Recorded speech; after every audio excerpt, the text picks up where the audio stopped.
آپ کو یاد ہوگا کہ ایک دفعہ 2019 میں پلوامہ اٹیک کے بعد میں نے آپ کے ساتھ ٹریول کیا تھا لائن آف کنٹرول کے ساتھ ساتھ 8 مقام تک ہم گئے تھے. اس وقت آپ ڈی جی ساؤتھ ایشیا تھے فارن آفس میں اور سپوکس پرسن بھی تھے پاکستان کے فارن آفس کے. تو آپ ڈی جی ساؤتھ ایشیا بھی رہے ہیں, آپ اس وقت پاکستان کے ہائی کمشنر ہیں برطانیہ میں, تو اندر سے بھی آپ جانتے ہیں انڈیا کو, باہر سے بھی جانتے ہیں. آپ کو کیا لگ رہا ہے ایز این ایکسپرٹ, میں آپ سے بات کر رہا ہوں کیونکہ آپ ساؤتھ ایشیا کے امور میں بڑی گہری نظر ہے آپ کو کیا لگ رہا ہے کہ انڈیا کی طرف سے پاکستان کے ساتھ کوئی ایڈونچر یا مس ایڈونچر کرنے کا کوئی خطرہ نظر آ رہا ہے آپ کو یا نہیں نظر آ رہا؟ نہیں, بہت شکریہ امیر صاحب. اور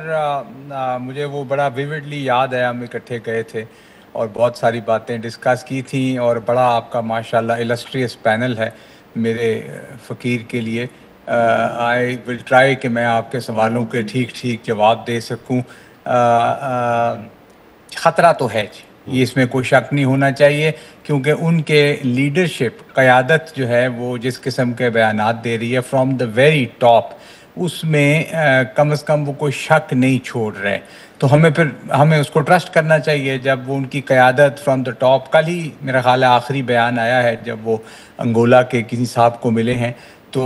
وہ بڑا اوپنلی یہ کلیم کر رہے ہیں کہ وہ ہمارے بارے میں کوئی برا ارادہ رکھتے ہیں. تو یقیناً ہمیں تیار ہونا چاہیے, ہم تیار ہیں اور اس کا جواب دیا جائے گا. اس سے قطع نظر کہ میں بار بار کہتا ہوں اور آپ جانتے بھی ہیں کہ پاکستان کی پہلی خواہش امن ہے اور ہم امن سے رہنا چاہتے ہیں, لیکن اگر ہم پہ کوئی حملہ کیا جائے گا یا ہمارے ساتھ کوئی غلط بات کی جائے گی, اس کا جواب یقیناً دیا جائے گا.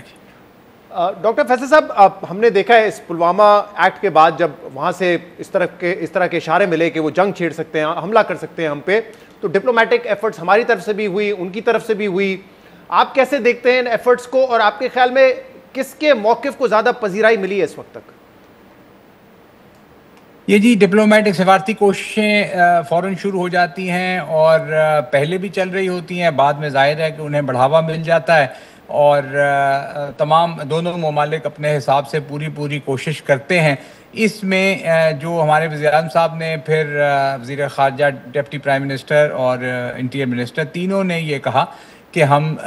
پاکستان تیار ہے انڈیپینڈنٹ انکوائری جوائن کرنے کے لیے, انٹرنیشنل انکوائری. یہ ایک میرا خیال ہے کہ جس نے گیم چینج کر دی, وہ یہ چیز تھی کہ اگر ہم پہ آپ الزام لگا رہے ہیں, بغیر ثبوت کے لگا رہے ہیں, بغیر کسی تفتیش کے لگا رہے ہیں, تو ہم تیار ہیں کسی انویسٹیگیشن میں جانے کو اور اس کو دیکھ لینا چاہیے. کیونکہ ان کا کلیم جو ہے, میں دوہرا دیتا ہوں بریفلی, کہ کچھ لوگ کوئی 3 4 7 سب کے وہ ذکر ہوتا ہے, کتنا نمبر ہے کوئی فائنل انہوں نے نہیں بتایا, مگر اچانک وہ ایل او سی کنٹرول کر گئے. جیسے میر صاحب کہہ رہے ہیں ہم ایل او سی گئے تھے, ایل او سی کراس کر جانا ان کی طرف بھی بڑا فورٹیفائڈ ہے, ہماری طرف بھی ہے. پھر وہ کوئی قریباً 250 کلومیٹر پیدل چلتے گئے, ان کے پاس ویپن وغیرہ بھی تھے, یہ ان کا کلیم ہے. پھر انہوں نے پہلگام پہ کو حملہ وغیرہ کیا, اور پھر وہ 250 کلومیٹر واپس آئے, اور پھر وہ ایل او سی کراس کر کے یہ کوئی ماننے والی بات نہیں ہے, اور دنیا بھی اس کو ماننے کو تیار نہیں. 7-8 لاکھ فوج, بلکہ 9 لاکھ تک اب وہاں موجود ہے ان کی, تو یہ بات بنتی نہیں ہے جو وہ کلیم کر رہے ہیں. اسی لیے آپ اگر دیکھیں تو انہوں نے کوئی ایویڈنس وغیرہ پیش بھی نہیں کیا ابھی تک. تو ہمارے بیانیے میں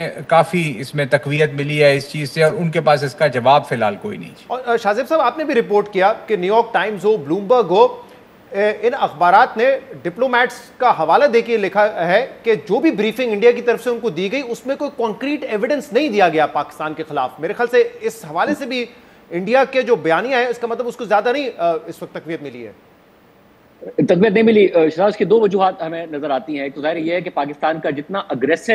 انڈیا کی طرف سے ریسپانس تھا, پاکستان یہ تو کہہ رہا تھا کہ جی آپ حملہ کریں گے, جواب ہم آپ کو برابر دیں گے, مگر ہم تحقیقات کے لیے تیار ہیں. پھر پاکستان ایک قدم اور آگے بڑھا, پاکستان نے کہا نیوٹرل تحقیقات کے لیے تیار ہیں, اور آگے بڑھا پاکستان کے 2-3 ممالک مل کے تحقیقات کرا لیں, پاکستان اس کے لیے تیار ہے, اقوام متحدہ کے ذریعے کرا لے تیار ہے. تو یہ وہ چیزیں ہیں جو ظاہر ڈپلومیٹیکلی جن کو اچھی طریقے سے دیکھا گیا. دوسرا شراد, انڈیا کو زیادہ ڈس اپوائنٹمنٹ جو ان کے جرنلسٹ میں بھی نظر آ رہی وہ یہ کہ بین الاقوامی میڈیا سے وہ رسپانس نہیں ملا, اور اس کی وجہ ظاہر ہے ہمیں نظر آتا ہے کہ پاسٹ میں ضرور پاکستان کے اندر ایسے پرابلمس تھے جس کی وجہ سے جو اسٹوری پاکستان کے خلاف بیچی جاتی تھی وہ بائی کر لی جاتی تھی. اور ہم نے تو وہ ٹائم بھی دیکھا ہے جس میں پاکستان کے اندر ہی ظاہر ہم اپنے ہی وزیر اعظم پر سوال اٹھا رہے ہوتے تھے اگر وہ امن کی بات کرتے تھے. مگر اب پاکستان اگر گرے لسٹ میں تھا، اس کے بعد وائٹ لسٹ میں آیا ہے تو بہت سارے اقدامات کر کے آیا ہے، بین الاقوامی سپرویژن میں آیا ہے۔ اگر پاکستان اس وقت دہشت گردی کے خلاف جب پاکستان نے کاروائیاں کی ہیں تو بین الاقوامی برادری نے دیکھا ہے اور اس کے بعد ہی پاکستان کو وائٹ لسٹ کیا ہے، تو انہیں نظر آ رہا ہے کہ پاکستان نے کیسے ٹیرر فنڈنگ پر کریک ڈاؤن کیا، پاکستان نے کیسے وہ عناصر لشکر طیبہ اور دیگر ہوں ان کے خلاف کریک ڈاؤن کیا، کیسے پاکستان خود اس وقت دہشت گردی کا سامنا کر رہا ہے۔ بھارت کے اوپر جب الزام لگتا ہے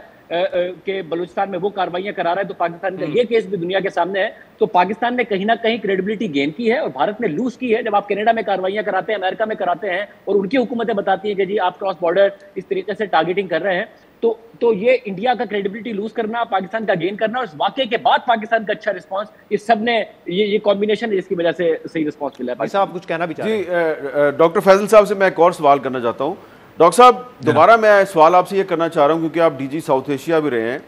کہ یہ جو اس وقت انڈین پارلیمنٹ کے اندر ایک انہوں نے اکھنڈ بھارت کا میپ، اکھنڈ بھارت کا نقشہ جو ہے اس کو آویزاں کیا ہوا ہے، اور بی جے پی کی جو پولیٹیکل آئیڈیالوجی ہے اس میں وہ کھل کے بات کرتے ہیں کہ جی یہ گریٹر انڈیا جو ہے، یہ اکھنڈ بھارت جو ہے، یہ ہمارا ٹارگٹ ہے، اس کو ہم نے اچیو کرنا ہے، اور اس ٹارگٹ میں صرف انہوں نے پاکستان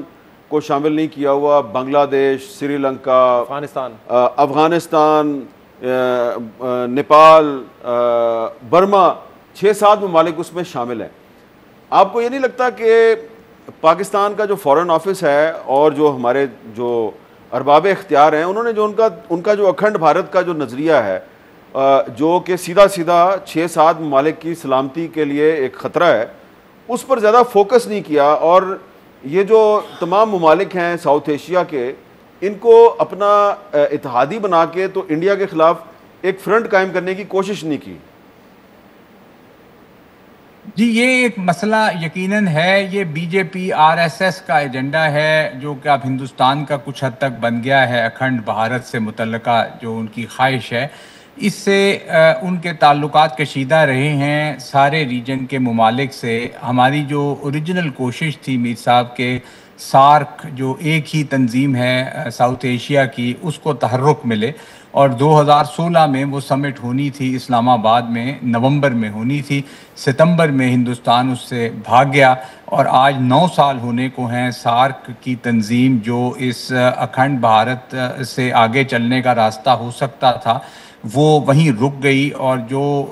جی سی سی ہے یا آسیان ہے یا افریقن یونین ہے، ریجنل تنظیمیں، وہ بہت آگے نکل گئیں۔ ہم بھارت کے رویے کی وجہ سے اس معاملے میں پیچھے رہ گئے، اور 5 سارک سمٹ جو ہیں پوسٹ پون ہو چکی ہیں تاریخ میں 1985 سے، اور 5 صرف ایک ملک کی وجہ سے ہوئی ہیں، وہ بھارت ہے۔